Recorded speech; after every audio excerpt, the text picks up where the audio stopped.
Well, thank you very much, Nigel, for this introduction. I'm going to talk about cardiac screening, and before I do so, I'll just give you an idea of my objectives. My objectives are to provide an overview of sudden cardiac death in athletes. I will then compare the effectiveness of currently accepted screening models, and hope then to provide an appreciation of the developments in ECG interpretation that have gone on over the last decade or so. But let's start with sudden cardiac death in athletes, the dreaded complication or the paradox of exercising individuals. We know that exercise has multiple cardiovascular benefits. People who exercise regularly have a satisfactory blood pressure and lipid profile. They're less likely to be obese and have diabetes. And by controlling all of these acquired risk factors for coronary artery disease, they reduce their risk of a sudden death from a heart attack by 50% when they're in their 5th and 6th decade. It's also well appreciated that athletes live between 3 and 7 years longer than sedentary counterparts.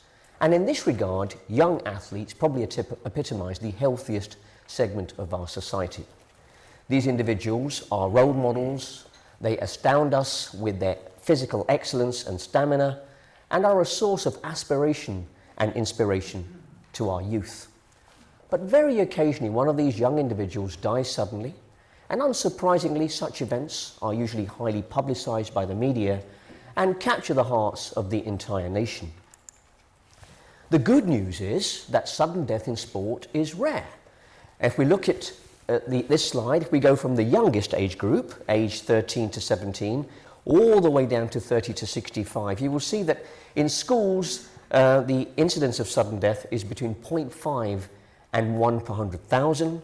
If we then look at the real business end of athletes, the sort of people that you deal with on a regular basis, the top Premier League type individuals or the league players aged 14 to 35, the incidence of sudden death is around 2 per 100,000.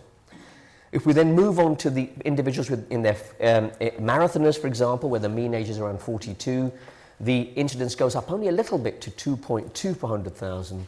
And then if we start focusing on joggers in their 5th and 6th decade who are not always conditioned, that then goes up quite steeply to 13 per 100,000. But I'd like to focus on our competitive athletes, the sort of athletes that capture the hearts of the nation, and the sort of people that we do screen regularly in many institutions. Here are the facts. The incidence of sudden death in young athletes is 1 in 50,000. And if we look at European meta-analyses, the mean age of death in these athletes is 23 years old. It's important to emphasize that 40% of athletes that die are of high school age and aged 18 years old or under. There is a huge male predisposition with a 9-to-1 ratio in elite sport and 20-to-1 ratio in recreational sport. Now, this particular predisposition cannot just be accounted by participation rates, and there must be something else going on that makes the male more vulnerable to exercise-related sudden cardiac death. Data from the United States also shows that black athletes are 8 times more likely to experience an exercise-related sudden cardiac death compared to white athletes. 90% of all these catastrophes occur during or immediately after exertion. And what's very concerning, and that's where screening becomes quite relevant, is that in 80% of cases, sudden death is the first presentation of an underlying cardiac problem. When we look at the causes of death, the vast majority of athletes that that experience sudden cardiac death usually die from hereditary or congenital abnormalities of the heart, such as the primary cardiomyopathies, which include hypertrophic cardiomyopathy and arrhythmogenic right ventricular cardiomyopathy. Until the past 2 years, we believed that hypertrophic cardiomyopathy was the commonest cause of exercise-related sudden cardiac death worldwide, but there has been a shift in paradigm over the past 2 years or so. Amongst the Italians, where there is a screening program, arrhythmogenic right ventricular cardiomyopathy is the leading cause of death.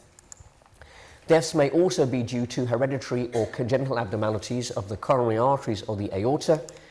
Congenital abnormalities of the coronaries include abnormal origins of the coronary arteries, for example, the left coronary artery originating from the right sinus of Valsalva or vice versa,